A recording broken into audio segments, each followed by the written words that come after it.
Hello, everyone. I want to thank you all for coming tonight.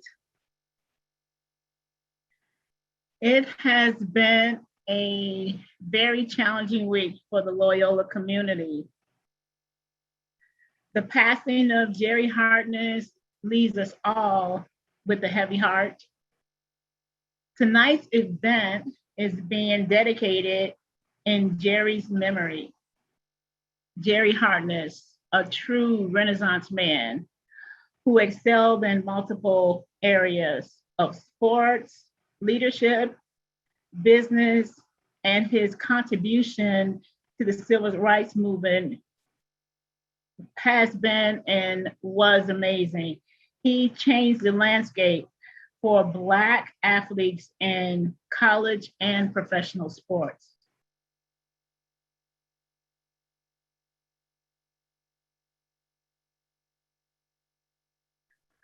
I want to take a moment of silence, and to have us all reflect on Coach Drew's words, regarding Jerry's passing. I think that they definitely do such an amazing job of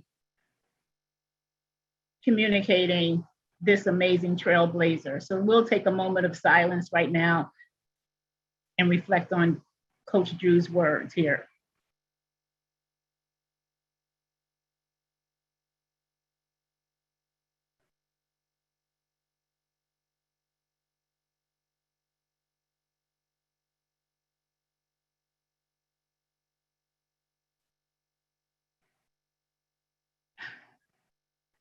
So just getting started with the event tonight, I want to thank the board members. These individuals have just tirelessly been working over the last almost 3 years to make Loyola University a more inclusive and effective place for the Black community overall, specifically students as well as alums, but also the university in the whole. This group has just done an amazing job. I wanted to give you a little update about, and some of you may have heard this before, we say it in each one of our events, the Black Light Speaker Series. And you may ask, what is this all about? The series is derived from the function of a Black light, which is designed to illuminate things that are hidden and not seen. And we look at that within the board, it's a metaphor for our experience with Loyola as students and to some degree as alums, that we want to illuminate things as it relates to, again, the students, the Black students, and also the Black alums. Our goal with the series is to highlight the life and experiences of Black alums postgraduate by highlighting some of the amazing things that they're doing and how they are carrying Loyola University's mission and principles into their lives, into their work, their affiliations, as well as their community. I'd like to introduce our moderator for tonight, Shakira Richards. Shakira is an experienced social services professional.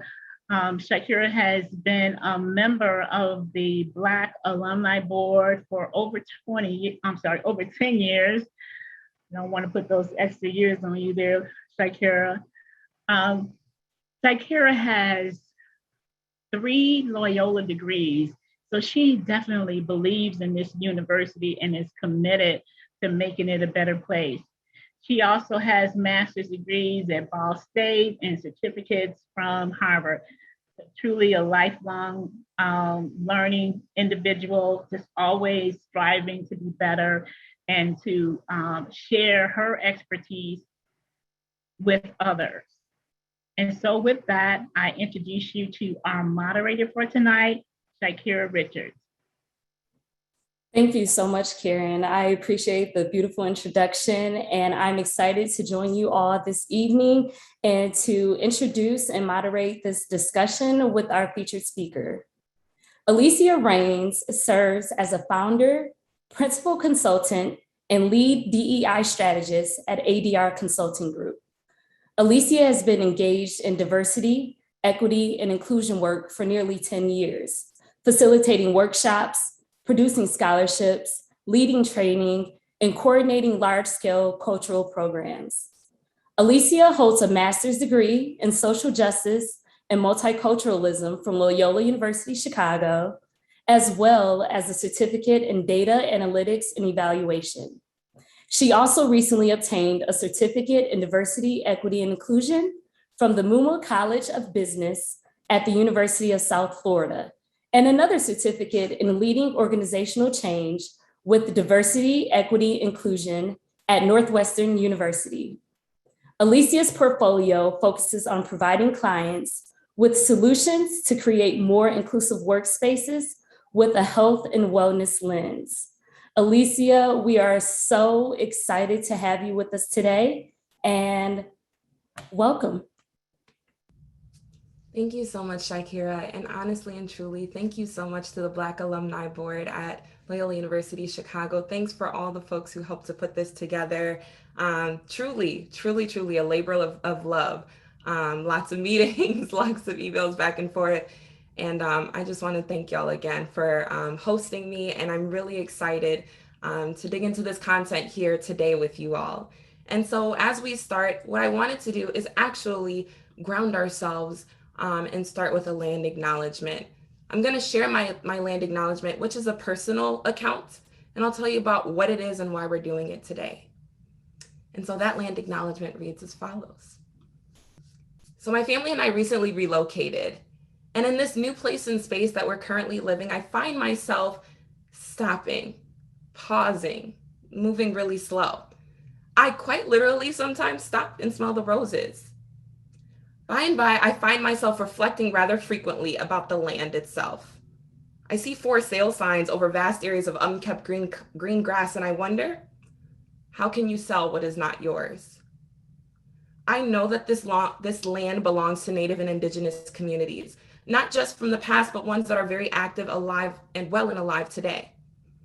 Though I'm still new here, I know that the land was acquired through treaties, wars, violence, eminent domain, and other forms of colonialism. I know that I am a beneficiary, and in many ways, I too am complicit in the continued subjugation, erasure, disenfranchisement of Native peoples. And I take responsibility for my role. Personally, I commit to remaining curious while also continuing my learning of the original tenets of this land. I offer this land acknowledgement and recognition of two tribes that I'm still learning more about. The Akokisa and Karankawa tribes. I studied those long before I presented, and I still feel like I stumbled. That's still a part of my learning. That's the land acknowledgement I'd like to offer for us today. And so again, that was very personal to me. And when we think about land acknowledgements, you might be wondering, what is it and why we do them? And so land acknowledgement was pretty similar to what you saw for me. It's a statement acknowledging whose land we are currently occupying, whose land are we studying on, living on, working on right now. It requires us to really be self-reflective and interrogate learning histories and stories that we might have not otherwise encountered if we hadn't have done this own self-learning. This isn't information that's usually readily accessible, and there's a reason for that. That reason is a part of the reason why we're together today, talking about systems of dominance.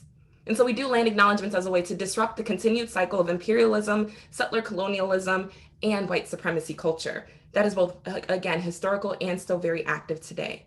We do this to extend the commitment of not being complicit in those systems of dominance. We do this as a method of restorative practice. We do this as a method of continued learning and encouraging others to do the same. And finally, we do this as a reminder of the ways we are connected to each other, to the earth, to the land, plants, animals, and water that not only sustain us, but have sustained many for many years. Thank you. And so then I'd like to transition now, now that we've offered that land acknowledgement, to tell you a little bit about myself.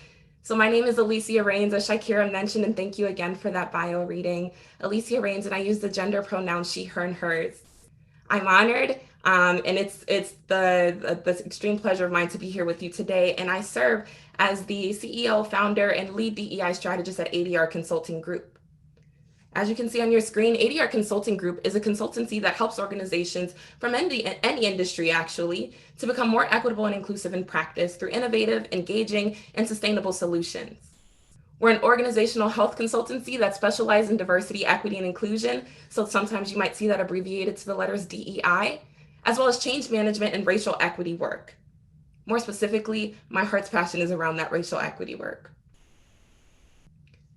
That's a little bit about our firm.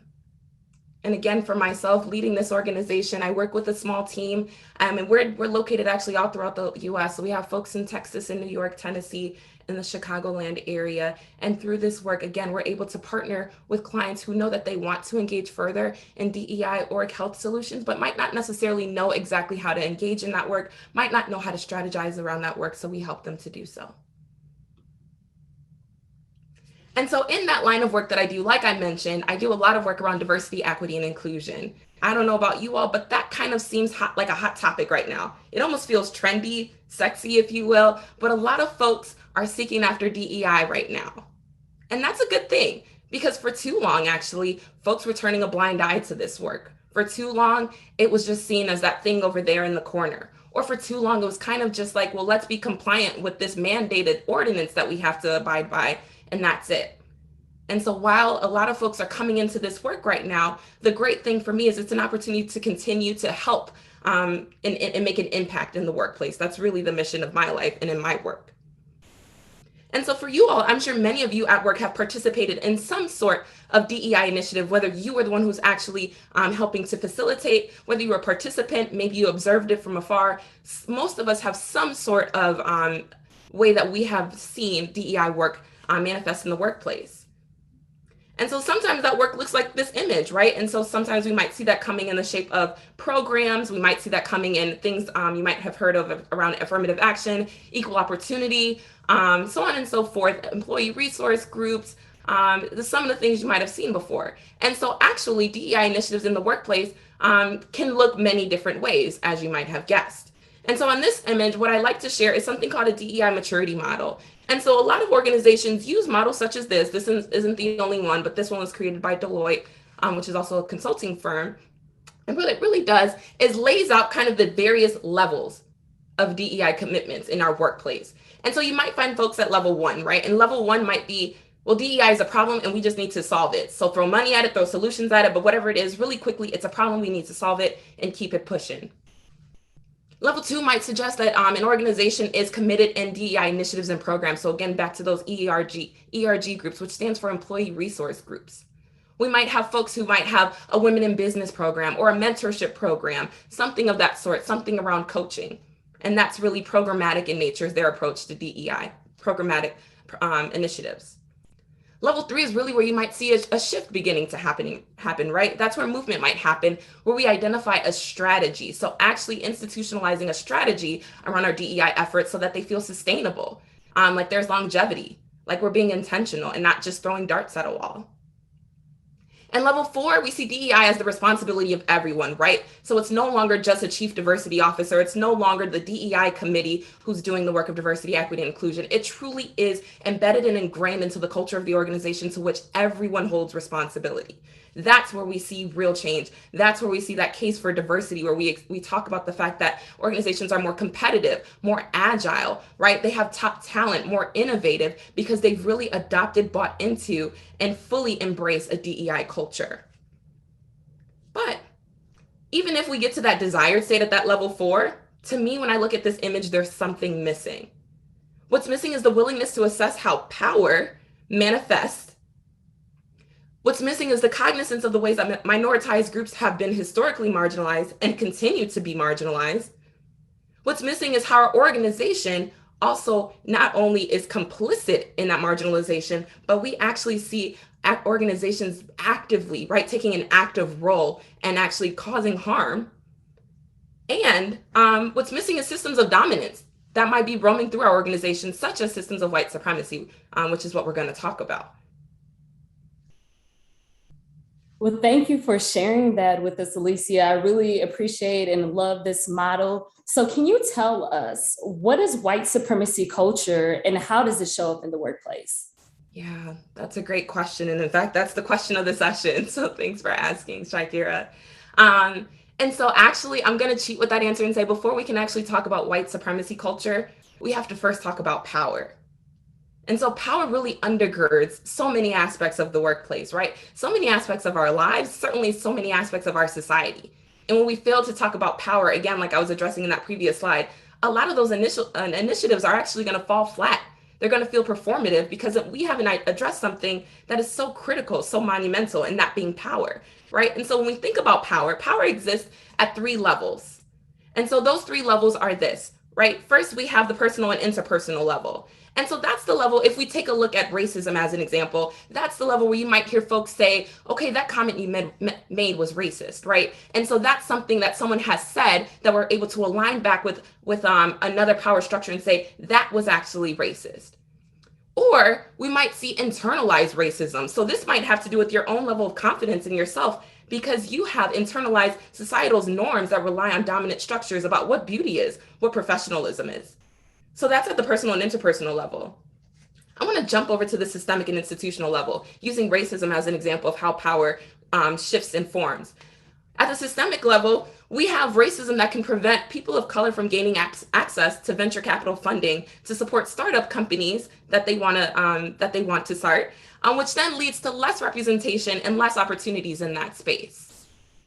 And then finally, going back to the middle, we have that organizational level, right? And that's where many of us find ourselves right now at our workplace, right? At our current place of work. How does racism, as an example, manifest as a system of power? Well, I'll give you an example. I don't need to name the actual company, but I remember reading this headline that there was a really big company.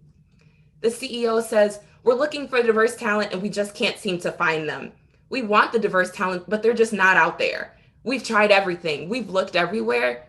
They simply don't exist.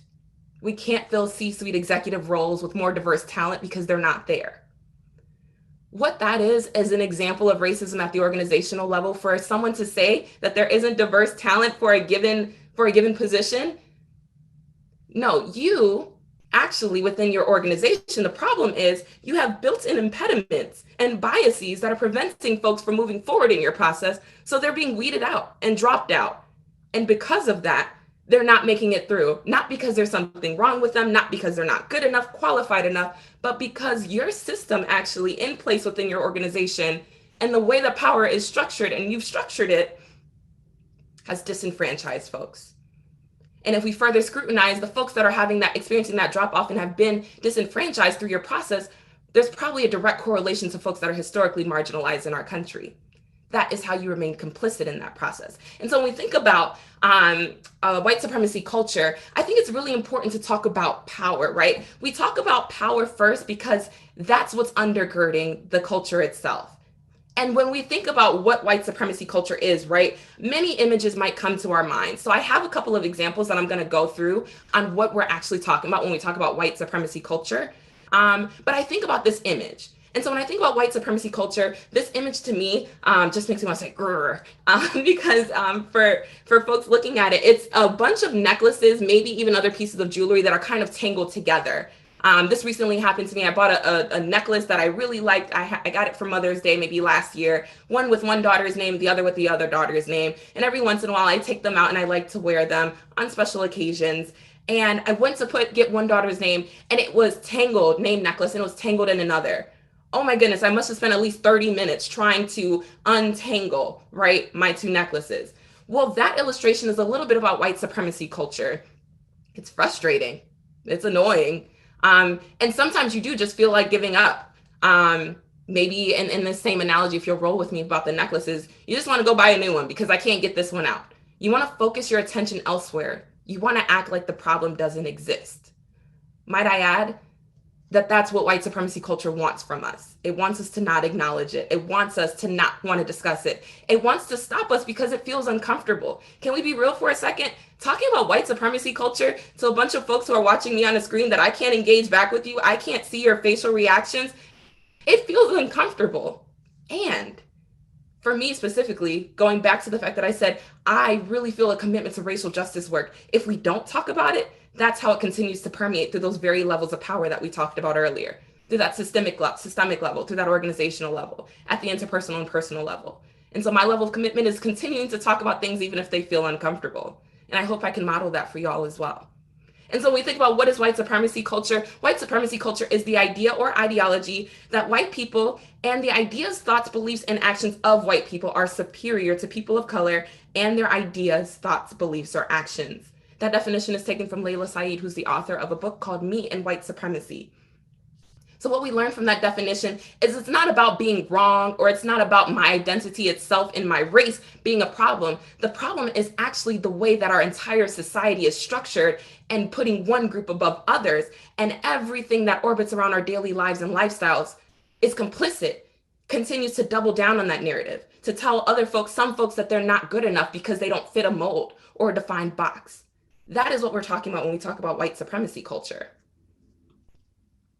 Some other definitions that I'd like to offer are from a couple of other scholars. So on the left side, you see that white supremacy is a historically based, institutional, perpetuated system of exploitation and oppression of continents, nations, peoples of color by white peoples and nations of the European continent for the purpose of maintaining and defending a system of wealth, power, and privilege. There's that word again, power and privilege. On the right, we have another definition that says the term white supremacy also refers to a political or socioeconomic system where white people enjoy structural advantage and rights that other racial and ethnic groups do not, both at a collective and individual level. So these, as you see, there's variance in the definitions out there, but again, it's back to that belief and ideology that white folks are superior, and not just in white people themselves, but that systems and narratives that are based on this investment in whiteness, right? Those are what's best. So it should be, please. Yeah, I'm sorry. So is white supremacy only upheld by white people? Oh, great question. And so I touched on this a little bit, and that's what I was getting to. Thank you, Shakira, for that. And the answer is no. White supremacy is upheld by all of us. And so I showed this image on the screen now, and it's called the iceberg. And what it does is basically distinguishes between overted forms of white supremacy and coverted. And I love to draw this out because, again, when folks hear white supremacy, what they might draw to their conclusion might be images of white, right? Like people in hoods, tiki torches, burning at the stake, lynchings. Those are some things we might think of when we think of white supremacy. And as a fact, that certainly is an aspect. But what we're talking about today is the more insidious form of white supremacy culture. The one, like I said, where we can't put our finger on it and we can't quite name, but still exists within our organizations. And what does that look like in practice, right? It looks like colorblindness. That's the folks that say, we're all part of one human race. I don't see your color, I see your heart.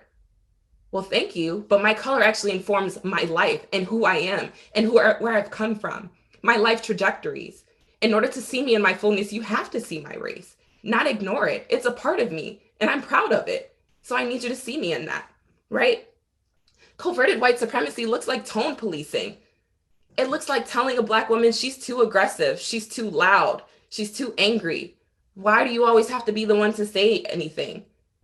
That is what coverted white supremacy looks like. It looks like profiling. Here's one, right? It looks like profiling when we get a job application of a candidate we do not know, have not met, but we look at that application and we can tell that they have a quote unquote ethnic name.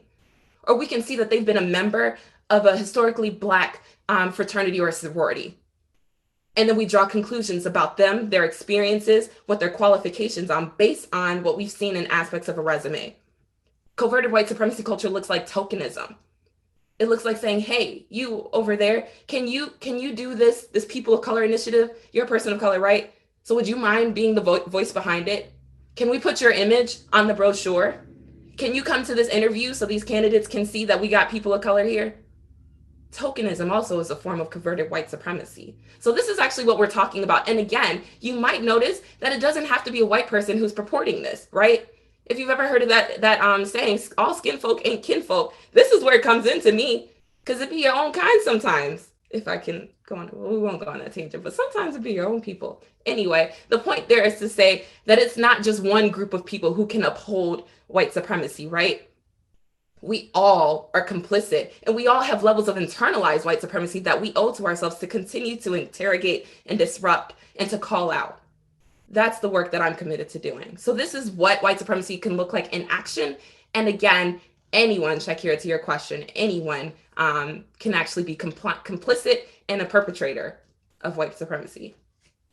Wow, that was powerful. And I'm looking in the chat and I see a lot of people are really enjoying this iceberg and this depiction of white supremacy. Do you have any other examples of what white supremacy culture looks like? Yeah, absolutely. I appreciate you asking. Happy you asked, right? Because I just so happen to have this handy image available for you all. And so when we think about the tenets, right, and the characteristics of white supremacy culture, I want to first put out there that this isn't my own work, right? My job is to get good information and share it with the masses, and that's what we're doing here today. So there are some brilliant scholars over at Dismantling Racism Works who actually have put together something that they call the characteristics or tenets of white supremacy. So this work was developed by Tema Okun and many other associates back at the Dismantling Racism Works. I want to repeat that again, Tema Okun and folks at Dismantling Racism Works, because I can't be talking to y'all about white supremacy culture and taking somebody else's work without crediting them, without citing them. That is significant. And so when we look at this screen, there are 12 different characteristics of white supremacy culture that they've laid out for us. And so you see 6 of them on the screen. They are as follows: perfectionism, sense of urgency, defensiveness, quantity over quality, worship of the written word, and only one right way. These are 6, and there are another 6 that I'd like to share with you. Other ones are paternalism, either or thinking, power hoarding, fear of open conflict, individualism, and objectivity. There are so many that I would love to dig into with y'all, and unfortunately, we don't have that much time to go into all of them, right? Objectivity always strikes me because folks are like, well, what's wrong with being objective? Neutrality is good, right? And there's a beautiful quote that basically says, if you've chosen neutrality, you've actually chosen the side of the oppressor. And what that means is to basically say that when we are talking about oppression, right, and folks being subjugated, marginalized, and disenfranchised, I can't see your suffering and say, oh, not going to get in that. I'm neutral. I'm a neutral party. I don't want to mess with that. No. Because my silence is complicit with saying that this is okay.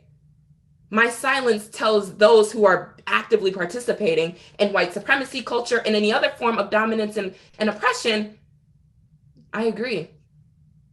I do think they deserve that. I'm happy it's not me. So we cannot be objective. So sometimes I get questions on that one, like, why is that in here? Neutrality is fine, right? Neutrality is how we keep the peace. No. We must stand for something. We must have a position. And then we have to make a choice, right? In the great work of Dr. Ibram Kendi, something that he teaches is that in order to be anti-racist, the opposite isn't not racist. It's either you are or you aren't, actually. You are committed to the cause or you're not. There is no in the middle. Which side are you on? That's a little bit about objectivity. I'm actually going to talk to you about 2 different forms and characteristics of white supremacy culture in our time today. And so the first one is perfectionism. And so perfectionism is this, right? When you're in the workplace and you're thinking about what perfectionism might look like, it's more common for maybe somebody to point out mistakes, or when someone thinks your work is inadequate. Or you might hear people talking about your work and maybe you fell short, but you're not even hearing it from the mouth, you're hearing it from someone else. Basically, this is when mistakes are seen as personal. They reflect badly on the person. And so not only have you had a misstep, but you are a person who makes missteps. It's making a mistake and being confused with being a mistake. Doing wrong with being wrong. There's little time, energy, or money put into identifying lessons learned that we can help to improve, to coach, to mentor. Almost when we give up. It's a tendency to identify what's wrong with a little ability to identify what's right, what's to be appreciated. And so when thinking about perfectionism as a tenet, right, as a characteristic of white supremacy culture, the way I like to think of this is these are the ways that white supremacy culture is manifested, right? And these examples of perfectionism that I've given. And so you might think, well, then obviously it might sound wrong, right? Or there might be some easy moral judgment to make. Well, that's not right. We should invite people to feel like they can have grace, right? So if we misstep, you'll be given another opportunity. Like that's a place where folks can thrive. But actually, another thing that I think about is white supremacy culture is rigid. It doesn't allow for fluidity. And so that's where we run into things like perfectionism. We must be so tight, right? We must be so bound on our P's and Q's. No way that we can bring in our humanity and our dignity and our personhood when we're just thinking about perfectionism, because all we're thinking about is the image. And personally, that's where we fall into performativity to me.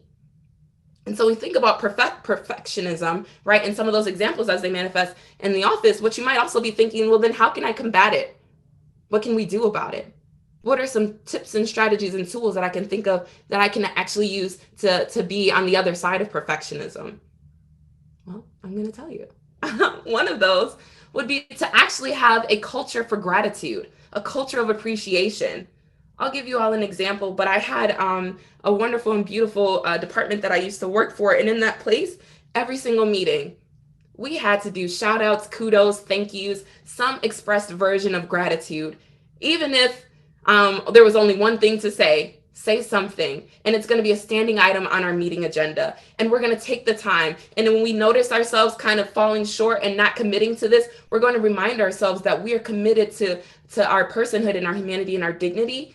And again, not being in this perfectionism, but as an antidote to perfectionism, when you have a culture of appreciation and gratitude, folks feel like, okay, my work is seen, my work is valued, and you don't have to feel so tense. Like, yeah, certainly I was on it last week. And you know what? 2 months down the line, I might be going through something personally, so my performance might drop a little. But I know that my boss cares about me. I know my colleagues see my work, and I know so because they've said beautiful things right there in our meeting. We said that aloud to each other. There's another saying that I can think of right now that says, give people their flowers while they're still here. This is how we combat perfectionism. We thank people for their efforts. When we think about perfectionism, why we want to combat it is because I think about dialogue, right? A lot of folks at their organizations at this point are having those, they call it hard conversations, those tough conversations, those town halls, whatever they might be, listening sessions, trying to really dig into that DEI stuff. These are quite literally words that I hear from folks in this work. And when we have cultures that are perpetuated by perfectionism, that's where fear seeps in. Also disdain, lack of buy-in, but I want to talk specifically about fear. And when folks feel fearful or that they're not valued and validated, well, then they're not willing to engage in those conversations. Then they're not willing to take the next step. Then they're not willing to go above and beyond for the organization. Then they're not willing to engage. And then as an organization, you miss out on their brilliance. You miss out. So again, we combat perfectionism with that culture of gratitude and appreciation.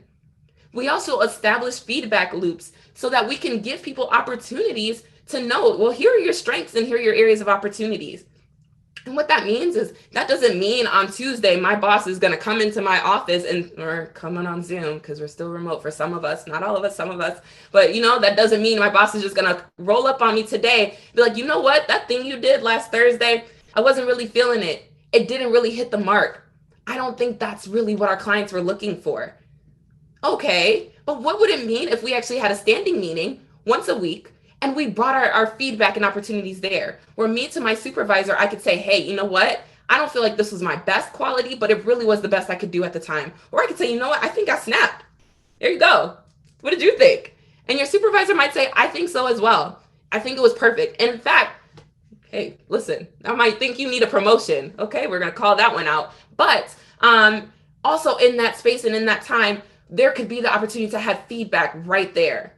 So it doesn't feel like at any moment in time, somebody might drop in on me and tell me about myself. No, I know when to expect feedback, and we all do. We have cycles. We have standing opportunities for feedback, so it doesn't feel like I always have to kind of be nervous about when that feedback might drop on me. That's another antidote to perfectionism. So that is one tenet. Another I'd like to share with you is a sense of urgency. Oh, sense of urgency. I don't know if y'all are familiar with this meme, but there's an image of a little dog, and the dog is at the computer typing away, and there's fire all around the little dog, and the dog is saying, everything's fine. I can't see y'all, so y'all can't tell me if you've seen it before, but I'm assuming it's a yes. And if not, that's okay. That's what the image looks like. And so that's what sense of urgency looks like to me. Have you ever gotten someone who pings you on Microsoft Teams and says, hey, can we talk really quick about this one thing? Sure. And then 10 minutes later, I know we have a meeting in an hour, but I really need to get your opinion on this right now. Sense of urgency says there's always some reason that we got to be quick, fast paced, and we got to do it now, not later, now. We got to quick decisions, quick. I really need to just pass this forward. I really just need to fill this vacancy. I don't really have time for this, so we just need to push this along. Sense of urgency keeps us in a space where we're always on edge, and we're always just thinking about the next and the next and the next. And what it does is it overlooks people. Sense of urgency takes away from your opportunity to be inclusive in practice. Sense of urgency tells you that you got to do something right now instead of, hey, wait a second, I'd like to get this person's feedback over here. Or what about this person? I know they recently did a similar project. Or this person I know worked at that other firm that is going to be on that call. When we are constantly in this state of go, what we've done is we've actually no longer been inclusive in practice. Now we're only worried about being results driven. And there's nothing wrong with being results driven. But my question is always, what's your method? And who do you want to be when you're driving those results? Do you want to be an organization that, again, cares for and listens to, wants folks to feel like they matter and that their voices are heard? Or do you want to just drive the main points home? There's choice to be made there, but know that when there's always that sense of urgency, that is, again, another characteristic and tenet of white supremacy culture in the office place. And so you might be thinking, then what can we do about it? Sometimes it's unavoidable. Let's be real. Sometimes sense of urgency is sometimes you just got to do the thing right now. And you might have to roll your eyes about it, but you just got to do the thing. But what I'm talking about is consistent sense of urgency every time, right? All the time, where it is a part of the culture that we just do things fast, quick, and in a hurry. That's the type of sense of urgency I'm talking about. When we think about what's an antidote or ways that we can mitigate and combat sense of urgency, we can build in wiggle room and flexibility into our work plan. So we might know that we have a client presentation in 2 weeks. So in what ways can we set ourselves up for success with different markers, right? And different points where we say, by this day and time, we're going to have this aspect done. But be flexible. And if it's not done by that day, that's okay, because we've given ourselves wiggle room. Something might have come up. Somebody might have a family emergency. We are living in a global health pandemic. Things come up. When you have a sense of urgency at all times and it's embedded into your culture, you no longer have room for the things that come up. And everything feels like it's an attack on you personally. What do you mean you got something that came up? Wasn't there something last time that came up? When we put wiggle room into our work plans, we give ourselves that flexibility that we might need. When we have that flexibility, we allow time. When we allow time, we can be inclusive.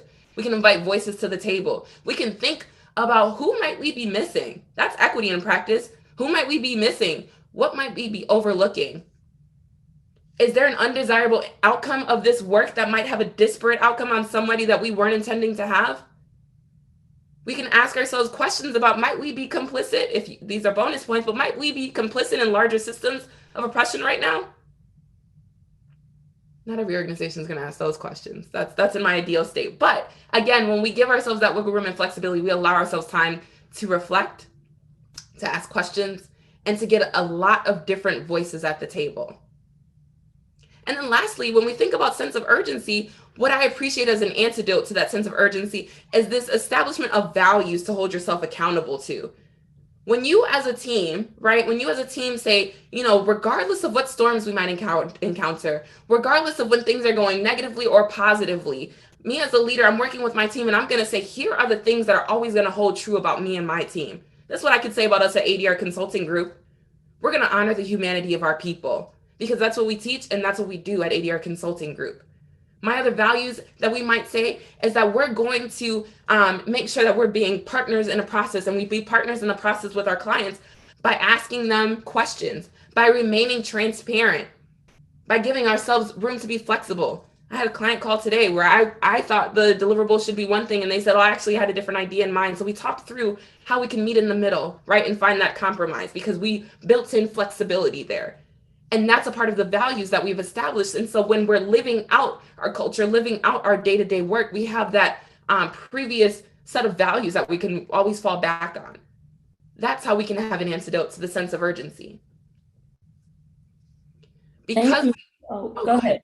Oh, no worries. And I was just going to say, because we had such a short amount of time, I want to go into all 12 of those different versions, right, and forms and characteristics of white supremacy culture. And we can't do that today. But what I wanted to just impress is that this is really monumental work, and there's so much more to dig into. I named a book earlier called Me and White Supremacy, which is also a really great resource to really think about and interrogate the ways that we've encountered white supremacy culture and remained a participant in it. Something I'm going to be sharing back with the Black Alumni Board is actually a link to a website that names out all of the different characteristics, their definitions, their examples of how they're manifested in the workplace, and those antidotes. So you can really take some time to dig into them. But for the purpose of today, we wanted to highlight 2 as examples. So again, you could see, what does white supremacy culture look like in practice? Because again, like we said, it's that coverted method.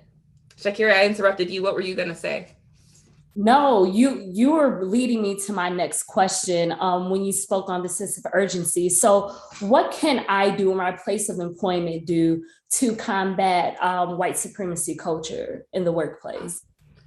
Yeah, and it's such a big question. Thank you for asking. It's a really big question. And what I appreciate about the question is that we all have a role right here, right now, today, from whatever level of positionality you hold within your organization. Maybe you own your own business, or maybe you're not working for anyone at all. And maybe we're talking about in your relationships, in your life. But at any rate, when we think about our relationships with others and the way that we do work, because again, this is specifically focused on in the workplace, we all have a responsibility to combat white supremacy culture, to name it as we see it, and to address it. And again, it does feel uncomfortable. It might feel like we're in over our heads. It might feel like, well, who am I to say something? What do I say next? Well, here are a couple of action ideas that I put together that might help you on that journey. And I want to emphasize that again, it's a journey. By no means will you attend this session, this quick webinar we did, and say, all right, got it. I can go out into the world and be, I can attack this. No, it takes time. It takes time. It takes muscle practice, right? Muscle memory, practice. And some of those solidified action ideas that I've put together are as follows. So you can interrogate the ways you have internalized white supremacy. That's why I keep naming that Me and White Supremacy book. I found it to be truly life-changing to think about my own socialization around, right, dominance. And then where have I kind of fallen into that? And then where have I disrupted that? Maybe when I didn't even know. But it's a fantastic book that I would highly recommend. Either way, whether you read that book or someone else's book, again, Dismantling Racism Works was another resource that I shared with you all. There has to be a commitment to learning. There has to be. And you can't depend on anyone else to do that learning for you. You saw at the beginning of the session, I did a land acknowledgement. And like I said, this is work that I'm still learning about. But I recognize its significance and its importance. And so I'm along for that ride. And I'm going to make mistakes. I mispronounced the name. I'm going to make mistakes, but I keep moving. I keep pushing forward because, again, my bigger why is around greater social change to make an impact in the world through folks in the workplace. And so I know that that's my responsibility. So again, continued learning and self-reflection is going to be really significant. Disrupting the status quo, you might be thinking, what does that mean? Well, that means disrupting that way of thinking that says, well, this is the way it's always been done. Traditionally, we've done this, so that's why we keep doing this. What innovative work do you know that comes from a place of, well, we've always done it this way?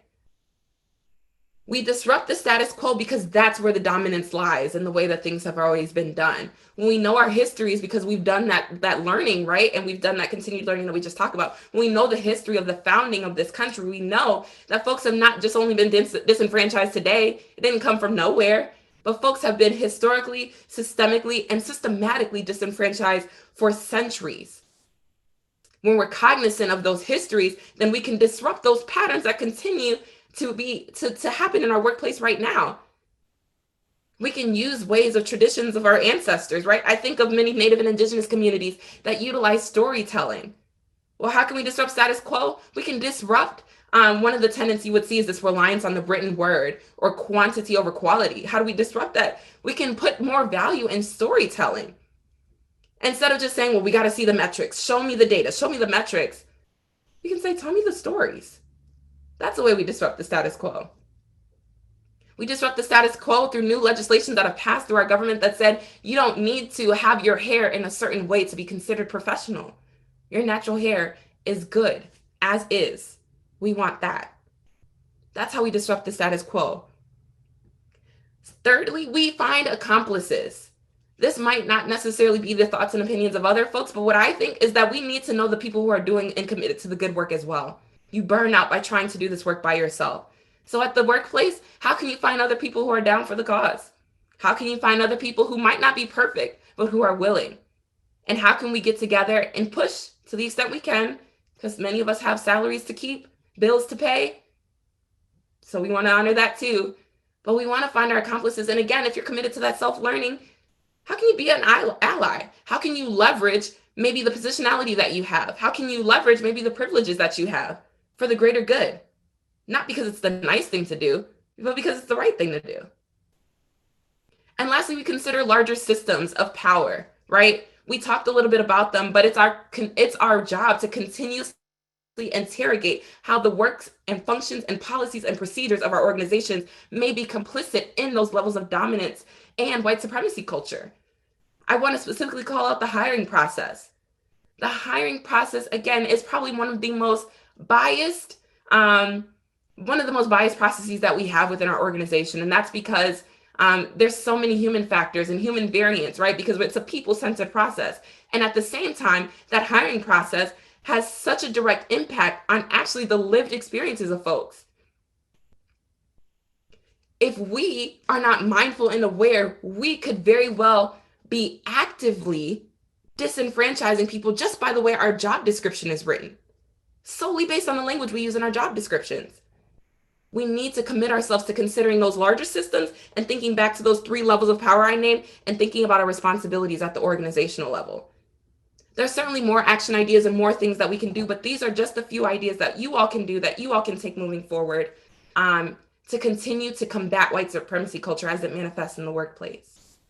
I know I'm coming up on my time, so lastly, what I want to share with you all is this slide here, and this is a way to stay connected. Like I mentioned it earlier, again, I'm the CEO and I lead DEI strategist at ADR Consulting Group. This is really work that gets me so excited. I'm so passionate about it. I wish we could talk for hours. I got so much more I could have told y'all. And again, this needed to be abbreviated because we got a 1-hour session here. So here's my email address, website, LinkedIn information, as well as Instagram. So we invite y'all to stay connected, to follow us, and reach out if you have further questions and you want to know more about this work and how it can apply to you at your organization. Black Alumni Board, thank y'all for your time. And thank y'all for the participants who joined as well. Wow. Thank you so much, Alyscia. This was amazing content, amazing information, and a real learning opportunity for all of us on here. I know the audience enjoyed you. You did amazing. There's a lot of conversation going on in the chat. So I definitely want to thank you. I want to highlight something that you said, find accomplices. Yeah. And be an ally. Angela Davis mentions that. Tamika Mallory mentions that we need accomplices in this work, people who are willing to give up their privilege for the right thing, for the right thing. And we know the costs and the consequences that come with that. And we are willing to give that up for the right thing. And so thank you, Alyscia, for that. I am so excited to introduce and have a moment for question and answer. And so I am going to turn it over to our Vice President of Member Engagement, Rochelle Blackman. All right, thank you for the introduction. Alyscia, the panel, the chat, the Q&A panel is lit up. So I have a lot of questions and I'm going to try to lightning speed through all of them, and I'll just go in order of receipt. So the first thing is, what suggestions do you have to ensure DEI goals are treated the same as any other key company goals? Yeah. Oh, that's a loaded question because there's a lot. And so I'll give a short abbreviated version, and then who might have asked this question, we need to talk offline because it's actually it's deep work. And so when we think about equity and inclusion, actually, I don't think of it as anything isolated from any other process or function of an organization. right? When I help folks who say, I want to do some trainings on microaggressions or on unconscious bias, I ask the question, talk to me about where did this come from? Talk to me about where y'all are at, where you came to this conclusion that this is what you need. Talk to me about what in your mission statement that says that there's alignment in these current teachings and this current training that you're seeking after and who y'all are as an organization.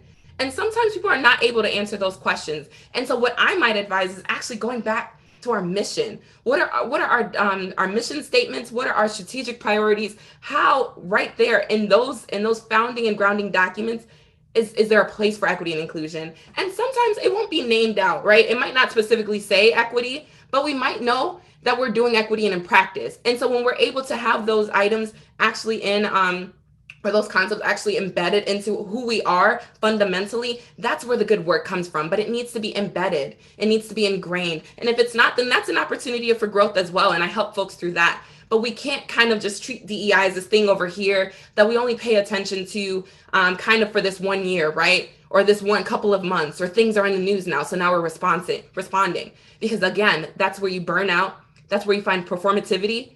It's emotionally exhausting, right? If you're only going based off of headlines and where you see social media is at right now, that's exhausting. We need to be grounded. Again, going back to those values, who are we?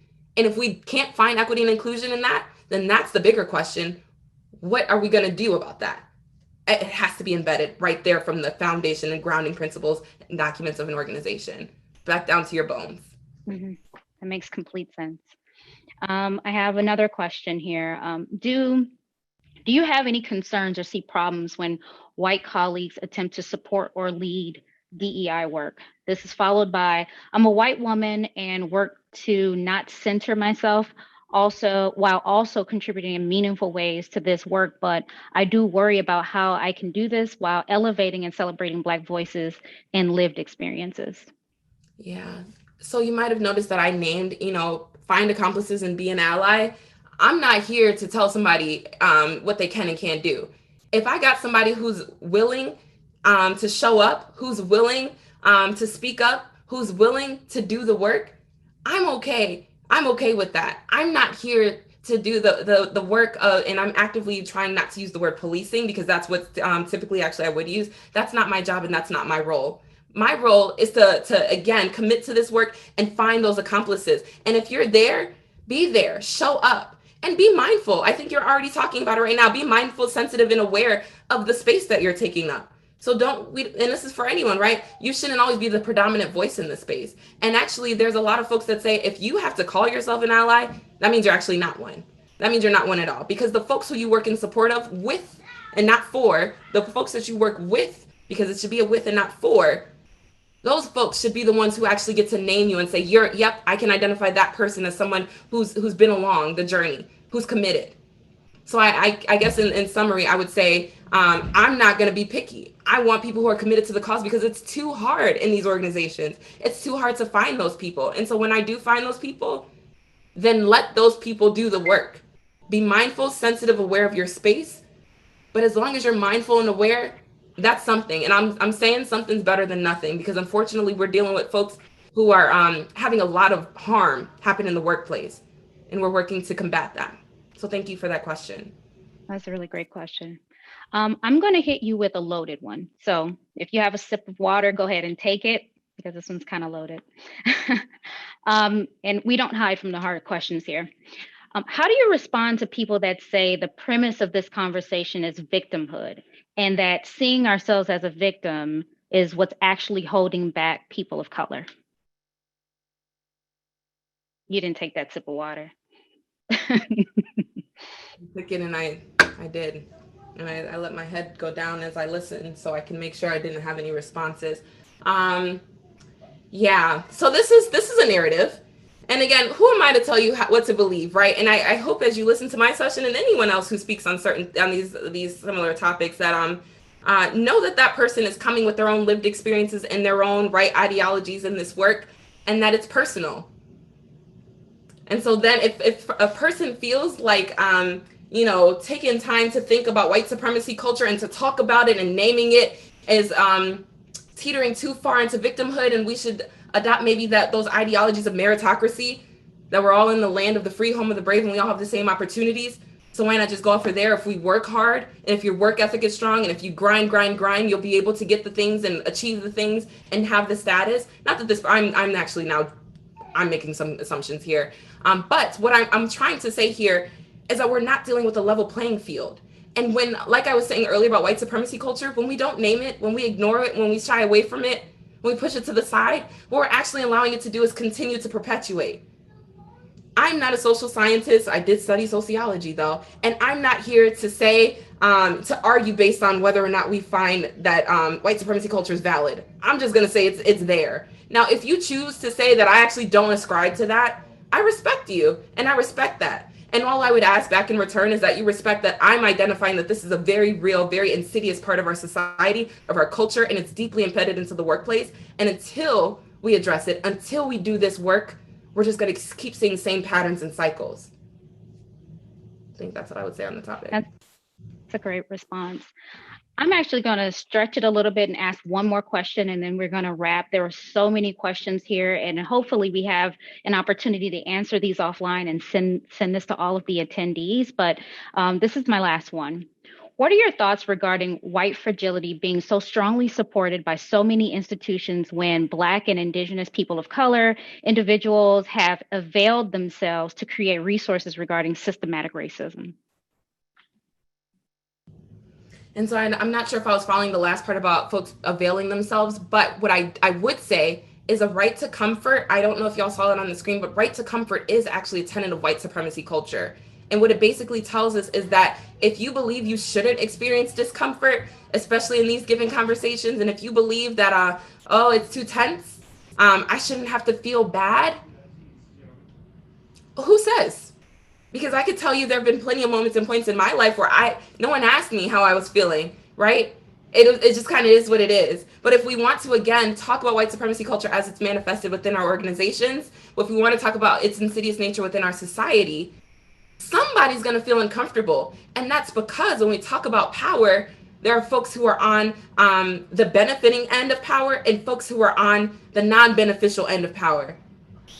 And so if you are the one who is experiencing dominance and you're holding dominance, then yeah, it's going to feel uncomfortable to talk about. It's going to feel like you want to deflect and get defensive. And I would say lean into that, because that's where the learning happens. Who says that when you learn something new or when you engage on a new concept or new ideology, that it's going to feel comfortable, that it's going to feel good? I didn't say that. I didn't start this session and say you're going to get all the warm and fuzzies. I'm hot right now. I am hot because this is hard to talk about. And that being the case, nobody guarantees a right to culture. And the assumption that you deserve that right to comfort, and the assumption that you deserve that right to comfort is, again, another manifestation of white supremacy culture. Thank you for that. That was a very powerful response, and I'm hot just listening to you have to respond to these questions. So thank you so much for taking the time to present to us and answer questions from our board, and just help people walk through this journey and understand, where we sit and where we are with this culture in the workplace. Thank you for spending some extra time on the Q&A and being very open, transparent, and candid with everyone here. I think they're all saying thank you, and it's excellent, and they appreciate the transparency. So I'm going to go ahead and move on to the next section here, but thank you so much, Alyscia. Now I'm going to introduce Carolyn O'Gray, who's come to us from the Business Hub to tell us a little bit more about the Business Hub, and then we're going to wrap with the LUC Black Alumni Board closeout. Thank you, Michelle and Alyscia. We are happy to support the Black Alumni Board, the Blacklight Speaker Series, and Alumni Relations.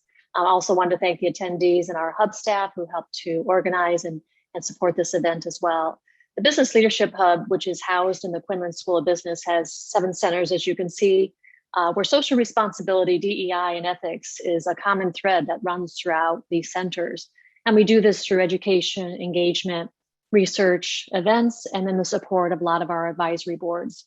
I'm not going to go into detail about each of these centers. You can read through this briefly because we don't have much time left. But I just want to say that if you'd like to learn more, we have our website here with a link. And then if you have any further questions, I'd be happy to assist with any of that. And at that point, I'd like to turn it over to Karen And again, thank you everyone for attending this event.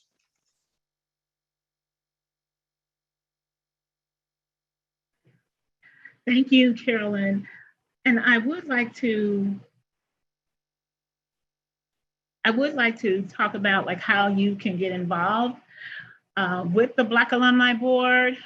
There are several options that we have here. You can certainly become a speaker. We would love to have you as a speaker. And then we also have committee opportunities as well. Also, I wanted to talk a little bit about our next, sorry about that, y'all. Our next event, which is October the 2nd, it's during the Alumni Weekend. And we have an amazing speaker, Jared Adams.